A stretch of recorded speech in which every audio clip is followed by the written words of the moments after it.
오늘 우리가 묵상할 말씀은 빌립보서 3장 7절부터 9절입니다. 신약성경 321쪽 빌립보서 3장 7절부터 9절 한 음성으로 읽으실까요? 그러나 무엇이든지 내게 유익하던 것을 내가 그리스도를 위하여 다 해로 여길 뿐더러 또한 모든 것을 해로 여김은 내 주 그리스도 예수를 아는 지식이 가장 고상하기 때문이라. 내가 그를 위하여 모든 것을 잃어버리고 배설물로 여김은 그리스도를 얻고 그 안에서 발견되려 함이니 내가 가진 의는 율법에서 난 것이 아니요 오직 그리스도를 믿음으로 말미암은 것이니 곧 믿음으로 하나님께로부터 난 의라. 아멘. 할렐루야. 오늘 또 저와 여러분의 가정, 자녀 그리고 하는 모든 일들마다 하나님의 도우시는 손길이 함께 하시기를 주님의 이름으로 축복합니다. 지난주일 설교 제목이 뭐였었나요? 네, 다 잊어 잡수셔서 참 감사드려요. 지난주일 설교 제목이 뭐예요? 통로. 여러분, 지난주일 설교에서 하나님은 만남을 통해 축복하시고 만남을 통해서 일을 하시고 새로운 만남을 통해 새로운 일을 준비시킨다고 말씀드렸어요. 요한복음 4장에 나오는 남자를 5번이나 바꾸고 6번째 남자와 살고 있는 그 팔자 센 그 여자도 예수님 만나고 인생이 달라진 것처럼 여러분, 별 볼 일 없는 사람도 하나님이 주선한 만남을 통해 축복된 인생으로 얼마든지 바뀌는 줄로 믿습니다. 그래서 지금 만나는 사람이 중요해요. 지금의 만남을 축복된 만남으로 만드는 것이 지혜입니다. 그래서 어떻게 축복된 만남을 만들 수 있을까 몇 가지 말씀드렸는데 말미에 제가 그런 말씀드렸어요. 기회 있을 때마다 자기 것만 챙기려고 하는 테이커가 되지 말고 기회 있을 때마다 자기 걸 자꾸 하나님이 주신 축복을 받아서 그 축복을 흘려보내는 축복의 통로로 쓰임받는 주는 사람 기버가 돼야, 내 자신이 먼저 주는 사람 기버가 돼야 지금 만나는 사람과의 만남을 축복된 만남으로 만들 수 있고 그 만남을 통해 하나님이 역사하시는 거예요. 여러분, 그런데 이렇게 하나님이 주시는 축복을 받아 축복을 흘려보내는 통로로 되려면 그 전에 해야 될 일이 있습니다. 하나님이 주시는 것들로 나를 먼저 채워야 돼요. 내 안에 채워진 것이 있어야 퍼줄 수가 있는 겁니다. 예수님은 우리를 위해서 다 퍼주셨죠. 다 주셨어요. 뭐까지 주셨어요? 생명까지 주셨어요. 어떻게 그게 가능할 수 있었을까? 어떻게 생명까지 주는 그러한 일이 가능할 수 있었을까? 그 전에 어떤 일이 일어났을까요? 예수님 안에 하나님의 사랑이 가득해졌기 때문에, 예수님 안에 하나님의 사랑으로 충만해지니까 그 하나님의 사랑이 예수님의 생명조차도 밀어내는 거예요. 내 안에 있던 내 생명이 제일 소중했었는데 내 안에 하나님의 사랑이 찾아오니까 하나님의 사랑이 채워질수록 내 소중했던 생명이 밖으로 밀려나기 시작해요. 그러면서 그 생명조차도 우리에게 줄 수 있게 되는 겁니다. 그렇습니다. 우리가 누군가를 사랑한다고 할 때에 그냥 사랑할 수 있는 건 아니에요. 마음 먹는다고 되는 거 아니에요. 먼저 우리 안에 예수님의 사랑으로 가득해지면 그 사랑이 점점 내 안에 있던 걸 밀어내는데 내 안에 있던 물질에 대한 욕심도 밀어내면서 물질까지도 다른 사람에게 줄 수 있는 사람으로 바뀌는 거예요. 그러므로 여러분, 주기 전에 내 안에 예수님으로 충만한 사람이 돼야 됩니다. 예수님의 생각으로 충만해져야 돼요. 예수님의 마음으로 가득해져야 돼요. 예수님이 말씀하신 예수님의 가르침으로 가득한 사람이 되어야 합니다. 그러한 사람이 예수의 영, 성령으로 충만한 사람인 것입니다. 그런데 아십니까? 채우려면은 먼저 해야 될 작업이 있어요. 채우려면은 그것을 담을 수 있도록 공간을 먼저 만들어야 돼요. 비워야 돼요. 비우지 않고는 채울 수 없습니다. 예수님은 자기를 다 비우세요. 예수님은 하나님이십니다. 그 하나님이 우리를 구원하시려고 이 땅에 몸으로 오신 분이 예수님이시지요. 하나님은 사랑이세요. 그래서 예수님 안에 하나님의 사랑으로 충만해집니다. 그 하나님의 사랑이 예수님 안에 계신 하나님조차도 밀어내는 거예요. 예수님 안에 하나님의 사랑이 가득해지니까 자기 안에 있던 하나님조차도 밀어내는데, 여러분 사도 바울은 빌립보서 2장 6절에서 8절을 그 내용을 이렇게 표현해요. 성경 앞으로 한 장 넘겨서 빌립보서 2장 6절 다 같이 읽어볼까요? 그는 근본 하나님의 본체시나 하나님과 동등됨을 취할 것으로 여기지 아니하시고 오히려 자기를 비워 종의 형체를 가지사 사람들과 같이 되셨고, 8절 사람의 모양으로 나타나사 자기를 낮추시고 죽기까지 복종하셨으니 그 십자가에 죽으십니다. 예수님 안에는 하나님의 사랑으로 가득 채워져 있기 때문에 마귀의 거짓말에 속아 죄짓고 마귀의 종로로 타다가 지옥에 멸망당하는 것을 두고 볼 수가 없었어요. 예수님 안에 하나님의 사랑이 가득했는데 그 사랑이 가득하자 우리를 향해 그 사랑이 흘러나오는데 우리가 죄만 짓다가 지옥에 멸망당하는 걸 그냥 두고 보실 수 없어서 구원하시기로 돼요. 근데 구원하시려고 했더니 자기를 비워야 되는 거예요. 그래서 원래 예수님은 근본적으로 하나님의 본체인데 하나님과 동등되는 것을 포기했어요. 그리고 오히려 하나님의 형상 대신 하나님의 본체 대신 종의 형체를 가지시고 사람의 몸으로 오셨고 자기 생명까지 십자가에 내어주심으로 우리를 구원하는 일을 하셨어요. 그 예수님의 사랑 때문에 우리가 구원받은 거예요. 그 예수님의 사랑 때문에 죄로 멸망당하고 지옥에 폐기 처분될 쓰레기 같은 우리들이 하나님의 자녀가 되어서 천국을 소망하면서 이 땅에 살면서 쓸데없는 일이 아니라 하나님이 맡겨주신 일, 사명을 위해 사는 사명의 존재, 비전의 사람이 되어진 거예요. 이게 얼마나 큰 은혜인지 몰라요. 하나님은 예수님을 통해 사랑이 무엇인지를 보여주셨어요. 하나님은 예수님을 통해 어떻게 사랑해야 되는지 사랑하는 법을 가르쳐 주셨어요. 하나님은 예수님을 통해서 어디까지 얼만큼 사랑해야 되는지 몸소 실천해 보여주셨어요. 자기의 생명을 주기까지. 그리고 그 예수님이 그렇게 사랑이 무엇인지 모델이 되어주셨고 샘플이 되어주신 예수님이 직접 자기의 삶으로 그렇게 살아내신 이후에 우리에게 이렇게 말씀하세요. 빌립보서 2장 5절을 보세요. 다 같이 읽겠습니다. 너희 안에 이 마음을 품으라. 곧 그리스도의 예수의 마음이니.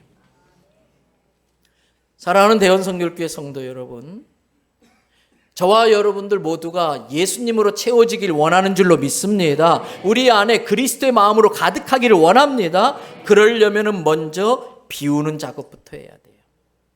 예수님이 자기 안에 있었던 하나님의 본체를 다 내려놓고 하나님의 영광과 모든 걸 다 포기하고 자기를 비우고 사람으로 오신 것처럼 우리도 나를 비우는 작업, 내려놓는 작업부터 해야 됩니다. 때로는 내가 목숨처럼 여기는 그것이 내 목숨을 앗아갈 때가 있어요. 이것만큼은 안 돼. 이건 절대 포기할 수 없어. 이건 내 생명 같은 거야. 이거 없으면 나 죽어. 근데 그것 때문에 죽을 때가 있어요. 예일대학교 심리학과 교수인 스타인버그 교수가 쓴 책 중에 Successful Intelligence라는 책이 있어요. 성공하는 지성이라는 제목의 책이에요. 거기 이런 이야기가 나와요. 똑똑이와 똘똘이가 있었습니다. 똑똑이는 말할 것 없이 늘 전교에서 1등이에요. 공부를 잘하는 학생이에요. 반면에 똘똘이는 동네에서 소문난 장난꾸러기 개구장이 말썽쟁이에요. 그런데 어느 날 이 두 친구가 산에 놀러 갔어요. 그래서 산에 놀러 갔다가 호랑이를 만난 거예요. 그때 똑똑한 똑똑이는 똑똑한 그 머리를 가지고 계산하는 거예요. 호랑이로부터 여기까지 거리가 대략 250m. 내가 배운 지식으로는 호랑이는 시속 50km를 달린댔으니까 여기까지 달려오는데 17.84초. 그러면 내가 얼마나 빨리 달려야지 막 계산을 하고 있는데 똘똘이는 운동화 끈을 메고 달릴 준비를 하고 있는 거예요. 그것을 본 똑똑이가 똘똘이를 막 책망해. 야, 이 멍청한 녀석아. 호랑이가 얼마나 빨리 달리는지 알고 거리가 얼마인지 알아서 계산을 해서 우리가 얼마나 빨리 달려야 되는지를 알고 뛰어야지. 운동화 끈 붙으면 뭐하냐고 야단을 치는 거예요. 그때 똘똘이가 한마디 합니다. 아니야, 나는 그런 계산할 필요 없어. 나는 너보다 조금만 더 빨리 달리면 돼. 똑똑이가 잡혀먹히는 순간 자기는 도망갈 수 있다 그거잖아요. 여러분, 똑똑한 사람보다 똘똘한 사람이 되는 게 좋지요. 때로는 목숨처럼 여겼던 그것을 비울 수 있어요. 그것을 비우지 못하면 내 목숨을 지키려고 준비했던 장만했던 그 지식이나 그러한 스펙들이 오히려 나를 죽일 수가 있다는 거예요. 오늘 본문 말씀인 빌립보서를 쓴 사도 바울은 자기로 가득 찬 사람이었어요. 자기 자랑으로 가득한 사람이었어요. 그랬던 사도 바울이 유대교 율법주의자들이 빌립보 교인들에게 너네 예수 믿는 것 가지고는 안 돼. 육체의 할례를 받아야 돼. 그래야 구원받아. 이렇게 주장하자 부득불 자기의 과거를 밝히지 않을 수가 없어서 오늘 본문에 자기를 밝히고 있는 거예요. 내가 옛날에 어떤 사람이었나? 어떤 사람인지 볼까요? 빌립보서 3장 4절부터 6절. 다 같이 읽습니다.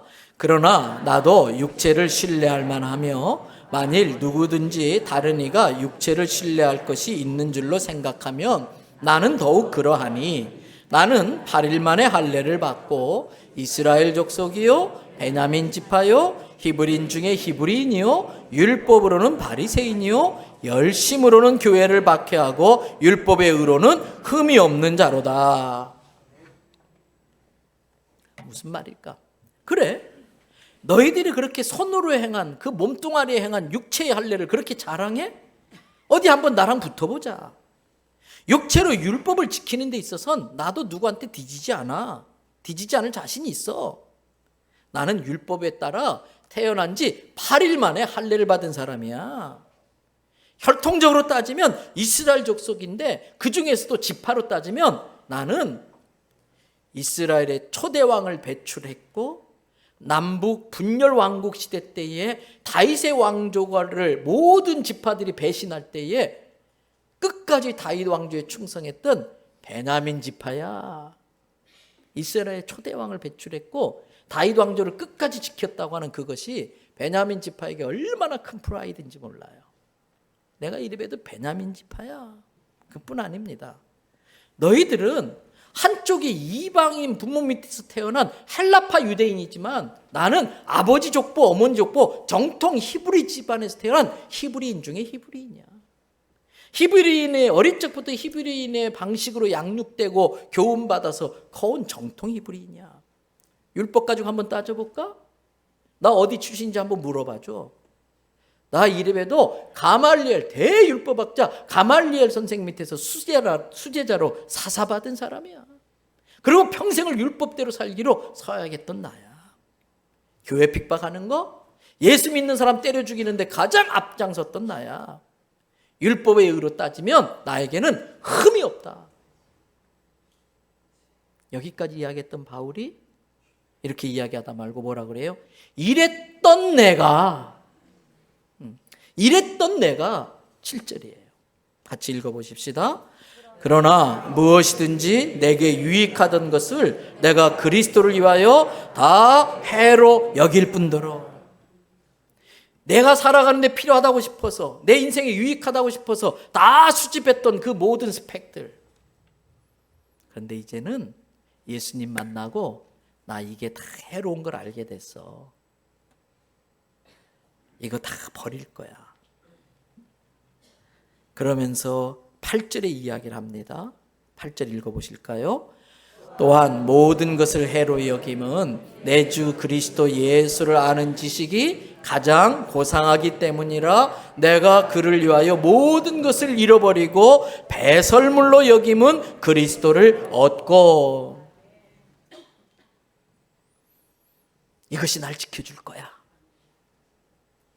이것 없으면 안 돼. 이건 정말 내 인생에 꼭 필요한 유익한 거야. 다 끌고 모았던 것들. 예수님 만나고 나니까 그것이 나를 죽이더라는 거예요. 그것이 내 인생을 해롭게 하더라는 거예요. 그래서 그것들을 미련 없이 배설물로. 옛날 성경에는 분토, 우리나라 말로 순수하게 한 글자로 말하면 똥. 옛날 어르신들이 안 먹고 놔두면 뭐 된다? 똥 낸다 그랬어. 근데 그게 진리더라고요. 먹을 것이 없던 옛날에 어쩌다가 맛있는 거 생기면 나중에 혼자 몰래 먹으려고 그거 다 한지에다가 싸가지고 서랍에 떡 같은 거 꼭꼭 숨겨놔요. 그러다가 잊어버려요. 나중에 보면 곰팡이 다 피어있어. 그래서 가만히 보니까요, 애들도 키워보면은요, 늘 챙기고 숨겨놓는 있는 애들인데 먹는 애는 따로 있어. 그래서 저희 집도 한 녀석은 그렇게 잘 챙겨놔요. 근데 한 녀석은 아무 생각 없이 눈에 보이면 먹어. 나중에 무슨 욕을 먹든지 간에 미안해 그러면 끝이야. 그러니까 놔두면 남 좋은 일만 시키는. 여러분, 사도 바울은 예수 그리스도를 제대로 알기 위해서 그렇게 철저히 지켰던 율법을 포함해 모든 것들을 배설물로 여겼다는 거예요. 그렇습니다. 지난주에 이어서 말씀 연결해 볼게요. 이왕이면 복을 나눠주는 사람으로 살아야 돼요. 하나님이 복을 나눠주는 데 쓰는 통로로 쓰임받는 사람이 잘 사는 사람이고 가치 있는 인생이에요. 그러려면 먼저 내 안에 하나님이 주신 복으로 가득 채워져야 됩니다. 그러나 내 마음이 똥 같은 배설물 같은 쓰레기로 채워져 있다면 하나님께서 복을 주시지 않아요. 왜? 하나님이 주시는 복이 오염될 것 같아서. 오염되기 때문에. 그러므로 먼저 하나님이 주시는 복을 받기 전에 그 복을 받을 수 있도록 과감히 비우는 작업부터 해야 됩니다. 예수님이 그렇게 하셨고 사도 바울이 그렇게 했습니다. 그래서 오래전에 전라북도의 한 교회 목사님이 그런 일을 하셨어요. 교회 입구에다가 큰 상자를 갖다 놓고 그 위에다가 써붙여 놨어요. 당신 생각에 하나님이 싫어하는 것이라고 생각되는 걸 여기다 갖다 넣으세요. 그리고 며칠 지났는데 그 상자가 가득 찬 거예요.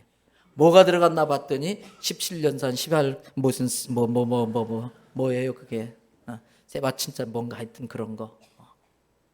그리고 포르노 테이프, 추잡스러운 장난감들, 거기에 외설스러운 잡지들, 불량 서적들이 쌓여 있더라는 거예요. 여러분, 그 목사님이 어느 날 교인들을 다 교회 마당에 불러놓고 그걸 보는 데서 다 불태운 거예요. 그러면서 이제 우리 예수 믿는 사람 제대로 예수 믿어봅시다. 이제부터 달라집시다. 그러면서 그 교회가 가정이 회복되고 교회가 크게 부흥하고 성장했다고 하는 거예요. 여러분, 우리는 예배 드려요. 하나님께 영광을 돌리고 하나님의 음성을 듣기 위해서예요. 조금 전에 찬양과 기도를 통해서 우리 또 시온 찬양대 찬양으로 하나님께 영광 돌렸어요. 그리고 지금 이 시간에는 하나님의 말씀을 듣는 시간이에요. 그래서 설교를 듣기 전에 항상 오늘은 주님이 목사님을 통해 나에게 무슨 말씀하실까 기대하는 마음으로 설교를 들으셔야 돼요.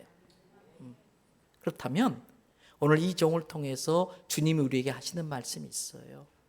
너를 지켜줄 걸로 생각하는, 그래서 목숨처럼 지키는 그것이 정말 너를 끝까지 지켜줄 것 같으냐? 오히려 그것이 너를 해치고 있는 건 아니냐? 그것 때문에 근심하고 걱정하고 염려하며 스트레스 받아서 네 몸이 지금 상하고 있는 거 아니냐? 그것 때문에 부부간에 갈등이 생기고, 그것 때문에 형제끼리 싸움이 생기고, 그것 때문에 관계가 깨지고 있는 건 아니냐? 그게 뭔지 그거 버려라, 그 말씀하고 있는 거예요. 그래서 한 주 동안 고민하셔야 돼요. 성령께서 내게 버리라고 하는 게 뭘까? 그리고 너무 아깝지만은 주님, 저에게 믿음을 주셔서 이거 버릴 수 있는 믿음 주세요. 그 기도하셔야 돼요. 버려야 얻습니다. 좋은 것도 포기할 줄 알아야 돼요. 보통 좋은 걸 포기해야 더 좋은 걸 얻을 수 있고, 더 좋아서 아끼고 싶지만 그것마저 포기해야 진짜 좋은 걸 얻을 수가 있어요. 그래서 예수님은 마태복음 13장 45절에서 46절에 이렇게 말씀하세요.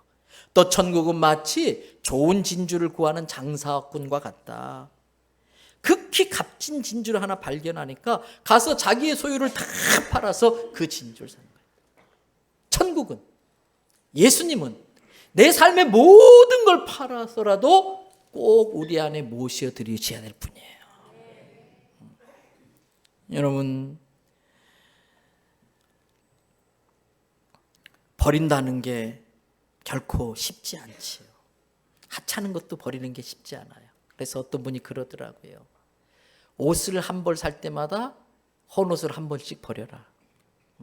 근데 그게 쉽지 않으니까 몇 년째 안 입는 옷도 옷장에 쌓여 있어요.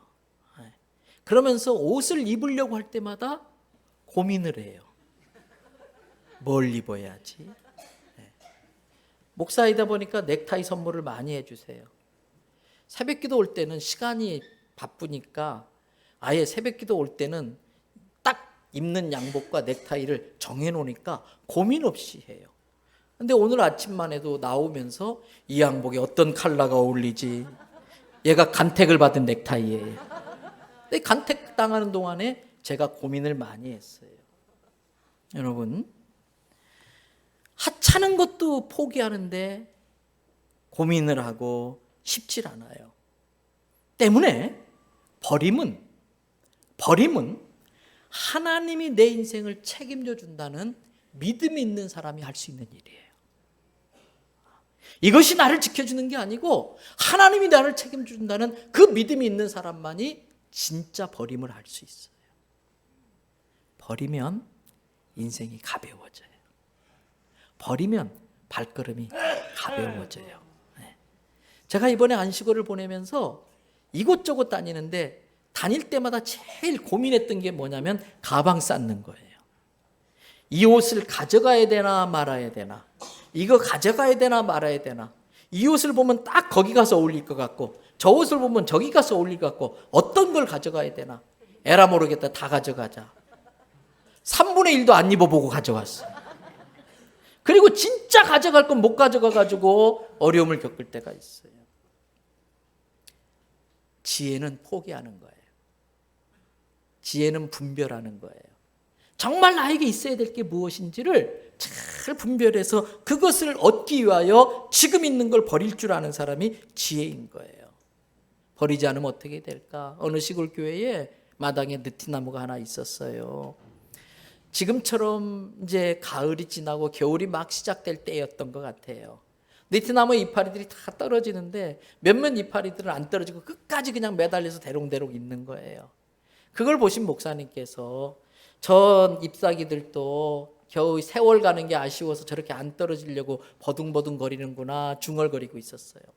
했더니 마침 옆에 지나가던 과수원을 경영하는 아주 프로필이 나는 프로 느낌이 나는 나이 많은 권사님이 툭 한마디 하더니, 목사님 아쉬워서 그런 게 아니라 걸음기가 없어서 그래요. 권사님 그게 무슨 말이에요? 그랬더니 나무에서 걸음기가 올라와서 이 이파리를 떨어뜨리는 힘이 있어야 되는데 그 힘이 없어서 이파리가 안 떨어진대요. 그러면 끝까지 버티면서 남은 걸음기까지도 다 빨아먹기 때문에 그 다음 해가 되면은 새 싹을 내는데 양분이 부족해서 튼실한 싹이 이파리가 나질 않는다는 거예요. 그래서 빨리 버릴 때는 빨리 버릴수록 그 나무에게 유익하다는 거예요. 뭘까요? 버려야 깨끗한 옷을 입을 수 있다고 하는, 버려야 진짜 좋은 열매를 얻을 수 있다고 하는 교훈을 자연의 법칙을 통해 우리에게 알려주는 거 아닙니까? 여러분, 버릴 것을 버려야 제대로 신앙생활을 할 수 있어요. 세상 사람들이 하는 거 다 하고 다니면서 예수님 제대로 못 믿어요. 그러한 것들은 과감히 포기할 수 있어야 진짜 제대로 신앙생활을 할 수 있어요. 어떤 사람이 비가 막 쏟아지면서 번개가 치는 곳을 지나가다가 벼락을 맞아 죽었어요. 왜 이 사람이 벼락 맞아 죽었을까 봤더니 비를 피하려고 꼭 붙들고 가던 그 우산 쐴 때에 벼락이 떨어져 죽은 거예요. 이것이 나에게 비를 맞지 않게 해준다고 하는 그 생각 때문에 그걸 꼭 붙들고 있었는데 그것 때문에 자기가 벼락 맞아 죽을 줄은 몰랐던 거지요. 여러분, 버려야 될 거 버리지 못하는 미련 때문에 나중에 그걸로 낭패 보는 일이 있을 수 있어요. 그래서 우리가 무엇을 버려야 될까? 말씀을 마무리하면서 버려야 될 게 많이 있겠지요. 그 중에 두 가지만 말씀드리고 마칠게요. 첫 번째, 우리가 꼭 버려야 될 게 있는데 지금 짓고 있는 죄를 빨리 버려야 돼요. 근데 그 죄가 내가 생각하는 수준의 죄가 아니라 성령님이 지적하는 죄, 성령님의 차원의 죄를 나만 알아요. 주님만 알아요. 주님과 나만 알아요. 그거 빨리 청산해야 돼요. 죄의 싹은 사망입니다. 하나님의 진노로부터 살 수 있는 유일한 길은 그 죄악을 버리는 거예요. 그래서 데살로니가전서 5장 22절에 사도 바울은 뭐라고 그랬어요? 악은 모양이라도. 악은 어떤 모양이라도 흉내내지 마라. 그래야 산다는 거예요. 에스겔서 18장 30절부터 32절에 주 여호와의 말씀이니라 이스라엘 족속아 내가 너희 각 사람이 행한 대로 심판할지라. 지금은 사랑의 하나님이지만 하나님이 사랑을 베푸는 때가 끝나고 나면 그때부터 하나님은 심판주이십니다. 그러면서 행한 대로 갚은다. 그러므로 30절 계속 너희는 돌이켜 회개하고 모든 죄에서 떠날지어다. 그리한즉 그것이 너희에게 죄악의 걸림돌이 되지 아니하리라. 거듭나지 못한 남편이 걸림돌이 아니고 성질 못된 아내가 걸림돌이 아니고 내 죄악이 내 인생의 걸림돌이라는 거예요. 그 죄악의 걸림돌을 제거하기 전에는 다른 어떤 것들도 풀어지지 않아요. 다른 것들이 걸림돌인 줄 알았는데 그게 걸림돌이 아니라 내 죄악이 걸림돌이더라는 거예요. 그거 빨리 돌이키라는 거예요. 요새 새벽에 요한계시록 배워요. 아시아의 7교회를 배우는데 그 7교회마다 이야기한 다음에 맨 마지막에 꼭 하는 말씀이 있어요. 귀 있는 자는 들을지어다. 듣는다는 게 뭘까? 아이한테 얘 밥 먹어라. 애들이 얘 엄마 곧 갈게요. 대답을 잘해요. 안 와요. 뭐 하고 있느라고? 게임하느라고. 그건 들은 게 아니에요. 빨리 와 밥 먹어. 예. 그리고 안 가면 그건 들은 게 아니에요. 진짜 들었다는 건 게임을 접고 식탁까지 이동을 해야 돼요. 그게 들은 거예요. 회개는 뭐냐? 말씀 듣고 그래 맞아 내가 죄가 있어. 입술로 고백하고 돌이키지 않으면 그건 회개가 아니에요. 진짜 회개는 변화가 일어나는 거예요. 버리는 거예요. 싹둑 잘라버리는 거예요. 그래서 죄는 절제가 아니에요. 죄는 절제가 아니고 헬라어로 앵크라테이아스 싹둑 잘라버리는 거예요. 돌이키는 거예요. 31절을 보세요. 너희는 너희가 범한 모든 죄악을 버리고 마음과 영을 새롭게 할지라. 이스라엘 족속아 너희가 어찌하여 죽으려고 계속 그러고 버틴기냐. 예의 대답만 하고 왜 이렇게 버티고 있느냐. 32절 다 같이 읽습니다. 주 여호와의 말씀이니라 죽을 자가 죽는 것도 내가 기뻐하지 아니하노니 너희는 스스로 돌이키고 살지니라. 마땅히 죽을 짓을 해서 죽을 놈도 죽는 놈도 하나님은 기뻐하지 않는데요. 죽을 짓을 해서 죽는 놈도 하나님은 기뻐하지 않는데 내 사랑하는 자녀들이 마귀의 거짓말에 속아 죄 가운데 있다가 죽는 걸 내가 어떻게 보겠느냐. 거기에 뭐라면 스스로 돌이켜라. 뭐예요? 하나님은 억지로 돌아오게 만들지 않아요. 왜? 우리를 자기의 형상, 하나님의 인격을 주어서 만들었기 때문에 로봇에게 프로그램 되어진 사랑합니다, 사랑합니다, 주인님 사랑합니다. 이건 사랑이 아니에요. 하나님이 우리가 프로그램 시켜서 하나님 앞에 회개하게 만들고 사랑하게 만들고 그걸 원하는 게 아니에요. 스스로 의지적 결단을 가지고 인격적인 사랑의 고백으로 사랑을 고백하고 자기 스스로 자유의지를 잘 사용해서 인격적으로 죄악을 끊어버리고 돌이키기를 기다리고 계신다는 거예요. 그러므로 하나님의 축복을 내 속에 받기 위해서 먼저 버려야 될 거, 주시는 축복을 오염시키는 죄악을 버리라는 거예요. 한 가지만 더 짚어드리고 마칠게요. 탐욕을 버리라고 그랬어요. 골로새서 3장 5절에 탐심은 하나님이 제일 싫어하는 게 우상숭배인데 탐심이 우상숭배와 같다 그랬어요. 그래서 예수님이 누가복음 12장 15절에서 뭐라고 그랬는가? 그들에게 이르시되 뭐라고 그랬어요? 삼가 모든 탐심을 물리치라. 사람의 생명이 그 소유에 넉넉한데 있지 아니하니라. 여러분, 또 이사야서 57장 17절에 그의 탐심의 죄악으로 말미암아 내가 노하여 그를 쳤고 또 내 얼굴을 가리고 노하였으나 그가 아직도 패역하여 자기 마음의 길로 걸어가도다. 고집부리고 죄 가운데 있다는 거예요. 그래서 빨리 그 탐심을 물리치라는 거예요. 랍비가 자기밖에 모르는 인색한 부자를 데리고 창가로 간 거예요. 그리고 뭐가 보입니까? 물어봤어요. 예, 저기 지나가는 사람들이 보이네요. 이번엔 랍비가 그래요? 그러더니 거울 앞으로 데려갔어요. 뭐가 보입니까? 제 얼굴이 보이지요. 그때 랍비가 이렇게 말했어요. 똑같은 저 창문에 있는 것도 유리고 이 거울도 유리인데 똑같은 유리지만 이 거울에는 뒤에다가 수은을 발라놨기 때문에 지나가는 사람이 보이지 않고 자기만 보이는 겁니다. 우리의 마음도 그와 같아서 마음의 탐심으로 가득 칠해져 있으면 자기밖에 못 보게 됩니다. 부모도 안 보이고 형제도 안 보이고 가난한 이웃도 안 보이고 자기밖에 안 보이는 겁니다 라고 말하더라는 거예요. 야고보서 1장 14절에서 15절에 보니까 오직 각 사람이 시험을 받는 건 뭐 때문이라고요? 자기 욕심에 끌려 자기가 미혹됐기 때문에 그 시험에 빠진 거예요. 욕심 때문에. 그래서 15절 우리가 잘 아는 유명한 성경 구절, 뭐가 잉태하면? 욕심이 자리 잡으면 뭐가 된다고요? 죄를 낳아요. 욕심을 내가 잉태하고 살면, 욕심을 품고 살면은 결국은 죄를 낳게 돼요. 근데 그 죄가 점점 자라서 어디까지 이르게 되느냐? 나를 죽게 만든다는 거예요. 그래서 여러분, 마가복음 4장 19절에 보세요. 세상의 염려와 재물의 유혹과 기타 욕심이 들어와 무엇을 막는다? 하나님의 말씀을 막아요.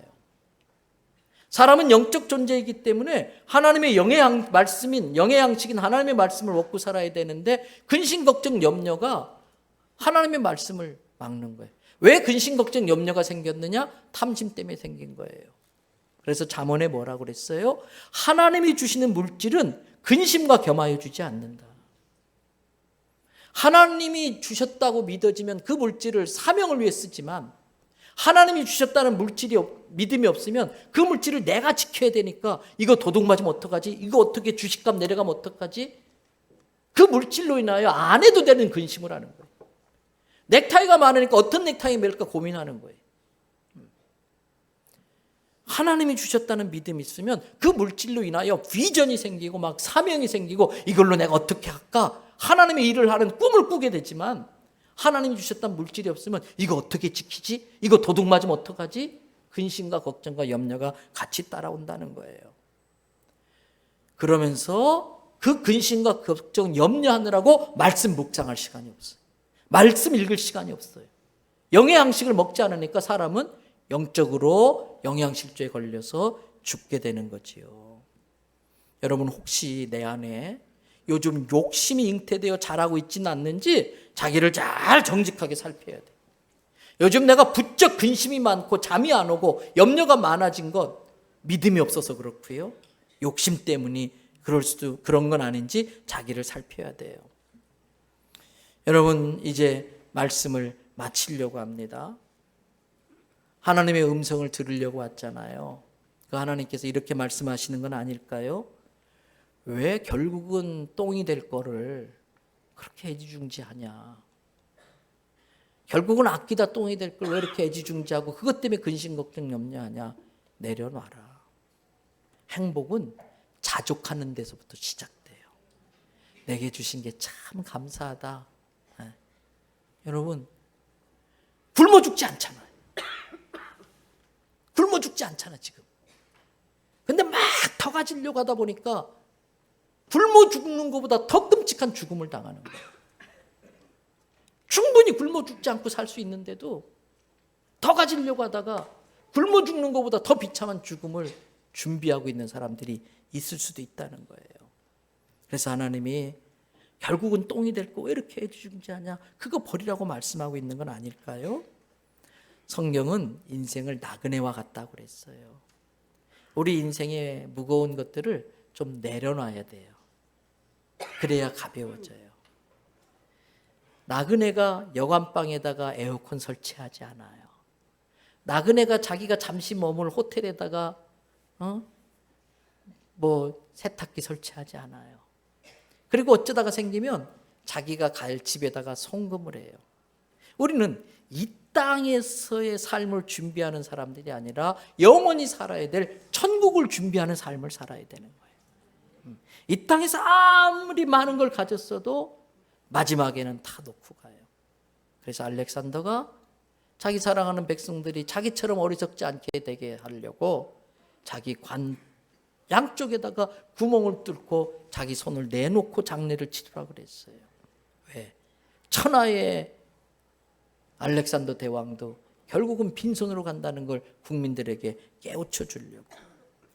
오늘 사도 바울은 자기가 그렇게 집착했던 모든 것들을 예수님을 만나고 나니까 오히려 예수님을 만나는데 방해가 되고 말씀대로 사는데 방해된다는 걸 깨닫고 해로 여기고 그걸 다 버렸다 그랬어요. 오늘 성령님께서 내게 버리라고 하는 게 무엇인지 그거 깨닫고 정말 믿음을 가지고 자족할 줄 알고 주신 만큼의 감사하며 비전을 향해 사명을 향해 하나님이 주시는 물질을 틀려보내는 통로로 사는 인생 되기를 주님의 이름으로 축복합니다.